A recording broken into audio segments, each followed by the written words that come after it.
안녕하세요. 차업주의 이풀입니다. 2024년 새해가 밝았습니다. 바로 2024년의 첫 영상을 시작해보겠습니다. 이번 주에 다룰 기업은 코스피 상장사 대한전선입니다. 대한전선은 이름 그대로 전선을 제조하는 기업인데 국내에서 가장 오랜 역사를 가진 전선기업입니다. 현재 송배전을 하는 전력용부터 통신용, 해저용, 태양광용까지 다양한 전선 제품들을 제조하고 있어요. 최근 3년간의 주가 흐름을 보면 먼저 21년 5, 6월에 급격히 상승하는 모습을 보여줬는데 이는 대한전선의 최대 주주가 변경되는 이슈가 발생했기 때문입니다. 지난 2015년 경영난을 겪던 시기에 대한전선을 인수했던 사모투자펀드 운용사인 IMM 프라이빗에코티가 대한전선의 경영 정상화 작업을 거치며 차츰 실적이 개선되기 시작하자 대한전선의 매각을 결정하게 된 것이죠. 여기 기존 최대 주주인 니케는 사모투자펀드 운용사 IMMP가 대한전선의 인수 목적으로 설립한 자회사였고 새롭게 대한전선의 최대 주주로 올라선 기업은 호반산업입니다. 호반산업이 토목사업을 영위하고 있기 때문에 신성장 동력 차원에서 대한전선의 인수에 참여한 것 같네요. 참고로 기존 대한전선의 최대 주주였던 니케는 이러한 대한전선의 매각을 준비하기 위해 약 4개월 전부터 보유 지분을 장외블록딜로 줄여왔습니다. 이는 대한전선의 새로운 인수자를 위해 거래 규모를 줄이기 위함이었죠. 새롭게 최대 주주로 올라설 인수자에게 필요한 지분 정도만 남기고 미리 보유 지분을 줄여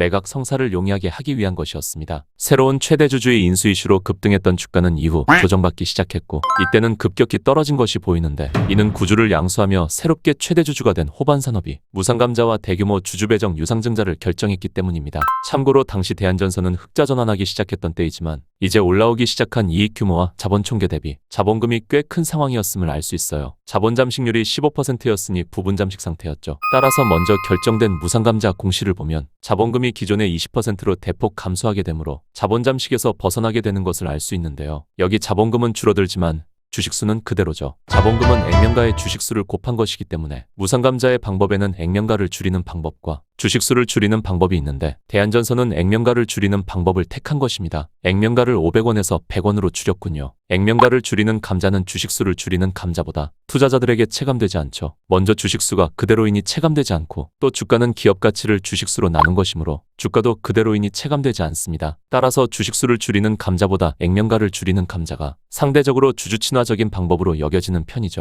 그리고 대한전선은 총 주식의 45%에 해당하는 신주를 발행하는 주주배정 유상증자를 결정하게 됩니다. 이를 통해 4,888억을 조달하죠. 증자율이 크기 때문에 예정가액과 이후 확정가액도 당시 주가보다 조정됐겠습니다. 따라서 무상감자와 대규모 주주배정 유상증자로 급격히 하락한 주가가 이후에 단기 반등하는 모습을 보여주게 되었으나 사업이 이어져 오며 주가는 장기 우하향하는 모습을 보여왔네요. 다행히 매출은 꾸준히 증가하고 있었으니 주가가 우하향해 온 이유는 실적의 이유라기보다는 주가가 급등했던 이유가 컸겠다고 생각되는군요. 그리고 가장 최근인 12월 15일 대한전선의 주가는 마이너스 16%의 급격한 하락이 발생됐습니다. 대한전선은 꽤 많은 조정이 된 기업 같군요. 왜 이런 하락이 발생됐는지 그러면 최근 동향을 하나씩 봐볼까요? 대한전선의 최대 주주가 호반산업으로 변경되고 무상감자와 주주배정 유상증자가 모두 마무리된 시점부터 보면 되겠어요. 먼저 여럿보이는 대규모 기업 집단 현황공시는 대한전선의 모회사인 호반산업의 그룹 자산총계가 5조 원 이상이기 때문에 분기마다 그룹 계열사 간 내부 거래 등의 현황을 의무공시하는 것입니다. 최대 주주가 사모투자회사에서 호반산업으로 변경되면서 대기업 그룹 집단에 편입되었음을 알 수 있네요. 공급계약 공시도 보이는데 자율공시군요. 공급계약 공시는 직전연도 매출을 기준으로 하는데 코스피는 직전연도 매출의 5% 이상일 때, 코스닥은 10% 이상일 때 의무공시죠. 대한전선의 계약은 직전 매출의 1.74%이므로 의무공시 대상은 아니었지만 추후 공급 물량까지 하면 총 규모가 1,463억이므로 자율공시를 한 것 같네요. 카타르 지역의 발전소 건설과 관련된 것이므로 전력용 케이블이겠고 여기 턴키 일괄수주를 하고 있는 것으로 보아 생산부터 시공까지 모두 따낸 것으로 볼 수 있겠습니다. 초고압 케이블은 대한전선의 주력 제품이죠. 업력이 오래됐기 때문에 전력용 케이블의 턴키 수주 역량은 당연하겠어요. 30% 실적 변동 공시도 있네요.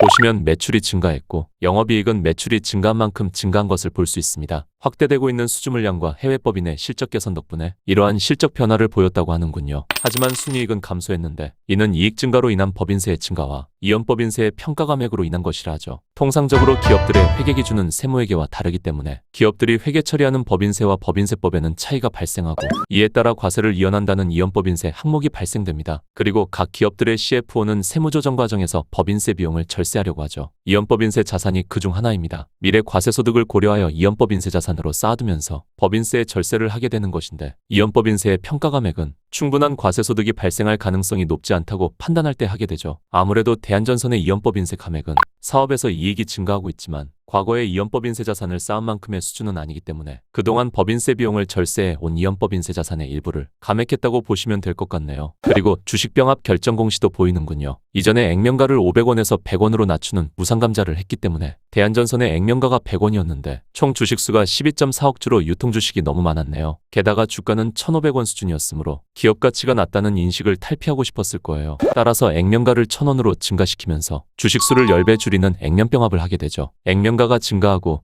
주식수가 줄어들게 되니 1,500원이던 주가는 15,000원으로 상향 조정되겠습니다. 계속해서 필요한 정리를 해나가니 좋네요. 감사보고서 공시도 있으나 전혀 문제되지 않기 때문에 패스해도 되겠고요. 다음 페이지로 가보면 동일인 등 출자 계열 회사와의 거래 공시가 있죠. 이는 계열사 간 거래가 있었다는 겁니다. 대한전선의 임해공장 신축공사를 그룹 계열사 중 모회사인 호반산업과 계약했다는 거죠. 당진시에 위치하게 되는 임해공장은 대한전선에게 큰 의미가 있는데, 이는 해저 케이블의 생산을 위한 공장이고 이것 때문에 대한전선이 대규모 주주배정 유상증자를 했던 겁니다. 이 공장의 1단계 완공은 이번 상반기에 되어 생산되고 2단계 완공은 2025년에 완공되는데, 해저 케이블 시장은 곧 2배의 성장을 예고하고 있고 29년까지는 9조 원대의 시장으로 커질 것으로 전망되고 있어요. 현재 국내 기업인 LS전선을 포함한 프랑스, 이탈리아, 일본 4곳이 장악 중인 해저 케이블 시장에 대한전선이 후발주자로 진출하는 모습이네요. 그리고 여기 임시주총을 위해 소집 결의를 했던 것도 보이는데, 이는 특히 사모투자회사 IMMP가 보유하던 시절에 대표 집행을 맡아 경영을 해오던 나영균 사장의 임기가 만료됐기 때문입니다. 따라서 이제는 송종민 부회장이 대한전선의 경영을 맡고 있어요. 송종민 부회장은 호반그룹의 직계가족은 아니지만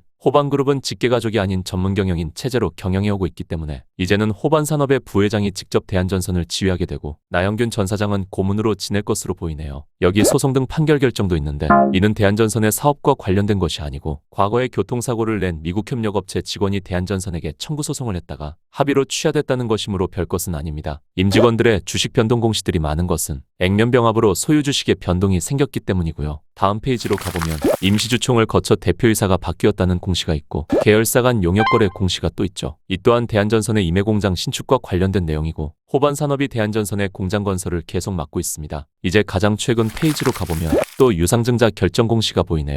이번에도 주주배정 유상증자이고 총 주식의 49.82%에 달하는 대규모 증자인 것을 알 수 있습니다. 따라서 대한전선의 주가에는 악영향을 미치게 되었는데, 이것이 최근 대한전선이 17%나 급락하게 된 이유입니다. 그런데 유상증자의 내용은 괜찮습니다. 일단 유상증자로 조달하려는 자금은 대부분 해저케이블 2공장을 위한 것이죠. 1공장인 임해공장이 다 지어지지도 않았는데 해저케이블 2공장의 시설투자 계획을 수립하려고 할 정도이니 대한전선 해저케이블 사업의 성장이 가파를 수 있겠군요. 계획을 수립하여 24년 하반기부터 건축이 시작될 예정이고 총 시설투자 금액은 1공장에 비해 8배 수준인 것 같네요. 당시 임해공장의 시설투자 예정 금액은 900억이었으니까요. 1공장이 1단계 완료되어 24년에 가동되고 이후 최종 완공되어 25년에 가동되기 시작하므로 사업이 순항한다면 실적 공백 없는 성장을 2공장 완공까지 이어갈 수 있겠습니다. 대한전선이 해저케이블 사업 진출에 상당히 박차를 가하는군요. 그리고 최대 주주인 호반산업은 아직 이사회를 거쳐야 하지만 일단 100% 참여하려는 것을 알 수 있어요. 호반산업이 지분을 유지하면서 시설 투자를 하고 싶어 3자 배정이 아닌 주주 배정의 방식을 택하고 있다고 볼 수 있습니다. 대한전선은 전망이 상당히 괜찮을 수 있겠는데요. 그리고 구주주에게 공모 후 발생되는 실권주는 일반 투자자들에게 공모하고 그래도 실권주가 발생한다면 주관사가 잔액 인수하게 됩니다. 비록 주주배정 유상증자로 주가는 급락했지만 내용이 꽤 괜찮죠. 그리고 예정가액인 8,480원은 할인율과 증자 비율이 적용된 가격인데 기준주가는 11,656원인 것을 알 수 있어요. 즉 1차 발행가액이 확정되는 1월 15일 이전까지 대한전선의 주가 흐름으로 인한 산술가가 11,656원 이하라면 기준주가가 하락하게 되므로 1차 발행가액이 하향 조정될 수 있죠. 현재 주가는 1,080원이므로 아직은 충분히 가능성이 있어 보입니다. 그리고 증자율이 크기 때문에 권리락 때는 발행되는 신주를 계산하여 하향 조정되기 때문에 권리락 이후 주가는 더욱 하락될 수 있어요. 따라서 대한전선은 전망도 좋은데 주가는 많이 떨어져서 진입각이 나올 수 있는 투자가 될 수 있겠습니다. 하지만 이후 증권신고서 제출 요구를 받은 상황이기 때문에 유증 일정은 조금 수정될 수도 있겠어요. 일단 유증과 진입 시점에 대한 부분은 뒤에서 더 다루기로 하고 최근 공시들로 그동안 대한전선의 동향을 살폈으니 바로 보고서를 봐보죠. 3분기 보고서 클릭. 가장 오래된 전선회사인 대한전선의 설립은 1955년에 되었습니다. 이후 1968년에 코스피 시장에 상장했으니 상장한 지도 오래됐군요. 본사는 안양에 위치하고 있는데 지금의 LS전선이나 대한전선 모두 안양, 금정, 군포 근방에 위치하고 있어요. 그러다가 LS전선은 해저 케이블을 위해 오래전부터 동해시에 공장을 지어 확대하고 있고 마찬가지로 해저 케이블을 위해 대한전선은 현재 당진시에 1공장을 건축 중입니다. 종속회사들은 9곳이 있고 대부분 해외 법인들입니다. 아프리카, 베트남, 미국, 사우디, 네덜란드, 호주, 뉴질랜드에 위치하고 있네요. 이 중에서 규모가 가장 큰 자회사는 미국 법인이지만 종속회사들의 매출이 합쳐봐야 대한전선 총 매출의 5% 미만입니다. 종속회사들은 생산도 하고 있지만 아직까지는 주로 영업을 위해 각 나라에 위치한 것 같네요. 그리고 관계기업은 3곳, 금융투자자산은 7곳이 있어요. 관계기업 투자자산은 50억 규모이라 손익에 큰 영향을 주지 않고 있으며 금융투자자산은 210억이고 당기손익 금융자산으로 분류되어 있으나 손익은 연 10억 수준으로 실적에 큰 영향은 주지 못하고 있습니다. 총 주식은 10일 액면병합으로 줄어들어 이제는 1.2억 주 정도가 있고 이 중 자기 주식은 77만 2,553주입니다. 액면병합으로 발생된 단주를 취득했기 때문에 소폭 증가했네요. 그리고 현재 임직원에게 부여된 스톡옵션은 11만 주가 있어 현주가보다 낮은 가격에 행사할 수 있지만 스톡옵션 물량이 자기 주식보다 적고 무엇보다 스톡옵션의 행사 시에는 UIL이 했던 방식대로 신주를 발행하지 않고 차액을 지급하기 때문에 전혀 문제되지 않겠어요. 이러한 주식의 소유 상황을 보면 최대 주주인 호반산업이 40%를 차지하고 있고 이번 유상증자에도 100% 참여할 것을 밝히고 있기 때문에 이러한 지분을 그대로 유지할 것으로 전망되네요. 여기 이기원 전무는 재무담당자이고 이외에 5% 이상 주요 주주는 없습니다. 호반산업이 안정적인 지배력을 가지고 있는 모습이네요. 또한 회사채, 미상환 매자닌도 전혀 없습니다. 자금 조달 시 유상증자만 해왔기 때문에 아주 깔끔한 상황이네요. 좋습니다. 그러면 재무제표를 봐볼까요? 먼저 현금성 자산의 감소는 단기금 융상품을 취득했기 때문이고 매출 채권, 재고자산의 운전자본은 증가한 매출에도 불구하고 비슷한 회전율을 보여주고 있네요. 여기 유형자산의 증가는 건설 중인 자산 때문인데 해외 법인들도 유지보수를 위해 투자를 하고 있지만 특히 건축 중인 해저 케이블 1공장 때문이겠어요. 대한전선은 투자자산들을 빼면 2,300억 정도의 현금자산이 있고 투자자산을 포함하면 2,500억 정도의 현금을 확보할 수 있는데 이번 유상증자로 5,200억 이하의 자금을 조달하게 되면 자산 규모가 꽤나 커지게 되겠네요. 해저 케이블 2공장 건설에는 2026년 하반기까지 총 7,200억이 투입될 예정이므로 24년 이익, 25년 이익, 26년 이익까지 계산해보면 이제 더 이상의 신주 발행은 필요하지 않을 것 같네요. 부채 쪽도 봐보면 차입금이 300억가량 증가했죠. 사업이익에 차입금을 더해 시설 투자에 활용했군요. 이제 차입금은 3,470억 정도가 있습니다. 차입금이 현금자산보다 많기 때문에 당장 이 공장 건설이 필요한 대한전선이 추가 차입금보다는 자본으로 인식되는 신주 발행을 메인으로 했고 만약 유증으로 목표한 자금보다 낮게 조달하게 된다면 차입금과 사업이익을 활용하면 될 겁니다. 호반산업은 대한전선의 자금 조달 시 전환사채 등 채권보다는 주주배정 유증으로 지분을 지키려고 하는 면이 좋네요. 물론 이는 당장 기존 주주들에게는 좋지 않겠지만 신규 진입 투자자와 회사의 미래에는 더 좋을 것으로 생각됩니다. 대한전선은 아직 차입금이 현금자산보다 많지만 유상증자 이후에는 현금자산이 더 많아지고 또 현재 이익을 내고 있는데 1공장까지 완공되므로 상황이 점점 좋아질 것으로 생각되네요. 자본 쪽도 봐보면 무상감자를 한 덕분에 자본금은 1,244억이고 자본 총계는 9,157억이므로 여유가 있죠. 이번 주주배정 유상증자 이후의 자본금은 1,864억이 되겠고 자본 총계는 1조 4천억 이하가 되겠으니 상황이 지금보다도 상당히 개선되겠네요. 아주 좋습니다. 이제 실적을 봐보면 매출은 15% 증가했고 영업이익은 2배가 증가했어요. 물론 아직도 영업이익률은 낮지만 매출 증가에 따른 확실한 영업 레버리지를 보고 있습니다. 매출 총이익이 확실히 늘어나는 구간이기 때문에 매출이 더욱 증가하게 된다면 이익 규모가 급증하게 되겠어요. 그러나 이익 증가에 따라 법인세가 조금은 발목을 잡고 있죠. CFO가 법인세 비용을 줄이기 위한 고민을 많이 해야겠습니다. 그리고 가장 긍정적인 건 이러한 실적 성장이 대한전선의 주가에는 전혀 반영되지 않았다는 점입니다. 아무래도 2021년에 큰 시세를 받은 이유도 있을 것 같은데 이번에는 오히려 주주배정 유증으로 주가가 크게 빠졌죠. 그도 그럴 것이 이미 1공장을 건설 중이고 사업상 이익을 높여가고 있는데 추가적인 대규모 주주배정 유상증자 결정 공시가 나왔으니 기존 주주들은 뜬금없었을 겁니다. 따라서 현 시점에 대한전선은 신규 투자자들에게 상당히 긍정적이고 장기 사이클로 볼 때 거의 바닥 시점에 근접하지 않았나 생각됩니다. 최근 실적 변화를 그래프로도 봐보면 먼저 사모투자회사가 보유하던 당시 대한전선은 영업이익을 냈음에도 적자였고 이익 규모가 적었네요. 현재는 영업이익에 맞게 순이익이 올라왔고 이제는 매출까지 의미 있게 증가하는 모습입니다. 분기 실적은 증가세가 둔화됐네요. 아무래도 그동안은 주로 전력용 케이블 수요로 증가했다면 2024년부터는 해저 케이블용 매출이 더해지기 때문에 점점 더 좋은 모습을 보여줄 수 있겠습니다. 지금 당장은 주식수가 많아 주당순이익이 좋지 않고 이번 유중으로 주식수가 1.5배 수준이 되므로 주당순이익은 꺾이고 주가 또한 희석될 수 있겠지만 이후부터의 주당순이익은 우상향할 것으로 전망되네요. 대한전선의 제품에서는 각종 모터 내부의 코일 영상으로 감겨 에너지를 변환하는 권선과 송배전 선로에 사용되는 나선이 총 매출의 과반을 차지합니다. 그리고 이러한 나선 및 권선을 활용하여 제조하는 전력 절연선 제품이 그 다음을 차지하죠. 전력 절연선은 전기 전달을 목적으로 하기 때문에 전압에 따라 초고압 송전용과 중저압 배전용으로 나뉩니다. 전선의 두께에서부터 큰 차이가 나죠. 따라서 전기동과 알루미늄이 케이블 제조의 원재료가 되는데 과거에는 이를 경쟁사인 LS그룹의 계열사로부터 해왔으나 IMMP가 주인이 되면서 글렌코어로 공급망을 변경하면서 이제 경쟁사의 계열사로부터 원재료 매입 의존이 낮아진 상황입니다. 그리고 이렇게 나선 권선, 전력용 전선의 매출이 증가한 배경에는 인프라 투자가 확대와 노후화된 전력망의 교체가 필요한 미국, 유럽, 중동에서 대한전선이 전력망 사업을 수주하고 있기 때문이죠. 이번 유상증자로 조달한 자금을 미국 공장 시설 투자에 사용하려는 것도 이러한 수요에 대응하기 위함입니다. 실제로 대한전선의 수주 총액과 수주 잔고가 계속해서 증가하고 있고 가동률도 계속해서 증가하고 있는데 올해는 해저 케이블 공장의 1단계 건설이 완공되어 해저 케이블의 내부망까지 생산을 시작하게 됩니다. 해저 케이블은 특히 신재생에너지인 해상풍력으로 수요가 증가하고 있는데 그동안 LS전선을 포함한 4곳의 글로벌 기업이 뛰어드는 동안 대한전선은 이 시장에 진출을 하고 있지 못했죠. 그도 그럴 것이 심해에 바닷물이 탁하고 조류가 강하며 때때로 태풍이 발생하기 때문에 시공도 쉽지 않고 이러한 악조건에서도 끊어지지 않고 안정적으로 작동해야 하기 때문에 전선의 품질도 상당히 높아야 하기 때문입니다. 따라서 대한전선은 상대적 기술 난이도가 낮은 내부망부터 생산을 시작하여 더 고압의 외부망 생산을 계획하고 있어요. 내부망은 풍력터빈과 해상변전소를 연결하는 것이고 외부망은 해상변전소와 육상변전소를 연결하는 것이죠. 최근 대한전선이 수주한 영광낙월 해상풍력 발전 사업 덕분에 올해 해저 케이블의 1공장이 완공되자마자 바로 생산을 시작할 수 있게 됐습니다. 해저 케이블은 수십 캠짜리 케이블을 끊어지지 않도록 선박에 싣고 매설 지점으로 이동한 뒤 수중 로봇을 받아 밑으로 내려 땅을 파고 케이블을 매설하는데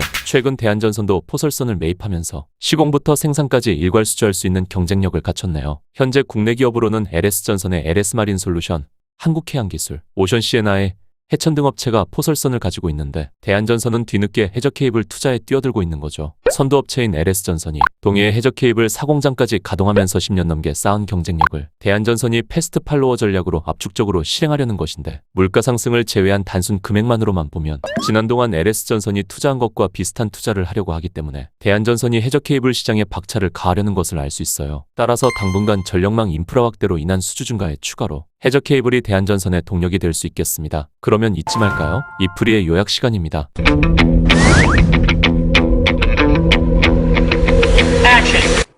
대한전선은 유중 후 상당히 안정적인 재무 상태를 가지게 되고 이는 해저 케이블 2공장의 시설 투자가 집행될 계획이지만 당장 상반기에는 해저 케이블 1공장의 완공이 되어 가동됩니다. 따라서 전력망 인프라 수요로 수주 잔고가 증가하며 성장하고 있는 매출과 연 500억의 이익 규모에는 플러스가 되겠죠. 그동안 영업이익률이 낮았던 대한전선은 매출 증가에 따른 이익률이 개선되는 구간이라 추측됩니다. 현재 대한전선의 매출 규모가 2조 이상으로 크기 때문에 영업이익률의 증가는 영업이익이 크게 증가할 수 있어요. 그리고 해저 케이블 시장에 진출하지 못하던 대한전선이 해저 케이블의 기술력을 가진 LS전선을 뒤따라 이제 1공장과 2공장을 차례로 건설하여 가동할 수 있다는 점이 좋네요. 무엇보다 주가가 상당히 조정되었으므로 신규 진입에는 긍정적이라 생각됩니다. 두 번의 주주배정 유상증자로 공장 건설에 필요한 자금을 확보하게 됐으므로 이제는 추가 자금 조달 없이 성장을 이어갈 수 있죠. 따라서 현재의 대한전선은 장기 사이클로 볼 때 바닥이 될 수 있는 하방이 제한된 상황이라고 생각하는데 당장 접근하여 분할 매수하는 방법도 있겠지만 일단 주주배정 일정으로 볼 때 현재 침체된 주가 흐름이 11,656원 이하로 이때까지 형성된다면 1차 발행가액이 하향 조정될 수 있고 또 총 주식의 50%의 신주를 적용하면 권리락 이후의 시초가는 더욱 하향 조정될 수 있습니다. 따라서 이 시기쯤 진입하는 것이 보다 안정적일 수 있다고 생각되네요. 그러나 아주 안전하게 접근하려면 어쩌면 확정가액도 추가로 하향 조정될 수 있다는 리스크도 있기 때문에 보수적으로 이 시기쯤 진입이 괜찮지 않을까 생각합니다. 어차피 주가 흐름이 우상향한다고 해도 이때는 총 주식의 50%에 해당되는 신주가 상장하기 때문에 당시 주가와 확정가액의 갭이 크다 한다면 차익 실현 물량이 발생하며 갭을 줄일 수 있거든요.